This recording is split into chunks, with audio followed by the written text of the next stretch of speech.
9వ తరగతి చదువుతున్నాను. ఈరోజు మనం 75వ గణతంత్ర దినోత్సవం జరుపుకుంటున్నాము. ఈ రోజు భారత ప్రజలకు ఎంతో ముఖ్యమైన రోజు. భారత రాజ్యాంగం నవంబర్ 26, 1949లో ఆమోదించబడింది మరియు జనవరి 26, 1950లో అమలులోకి వచ్చింది. నేను ఈరోజు స్వాతంత్రం కోసం పోరాడిన ఇద్దరు యోధుల గురించి చెప్పబోతున్నాను. మొదటగా అల్లూరి సీతారామరాజు గురించి తెలుసుకుందాం. అల్లూరి సీతారామరాజు గారు విశాఖపట్నంలోని ప్రాడంగంలో జన్మించారు.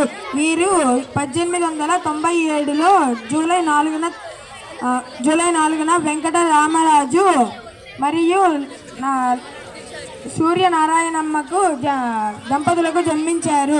వీరు పెరిగింది మాత్రం పశ్చిమ గోదావరి జిల్లాలోని మగ్గలో పెరిగారు. వీరు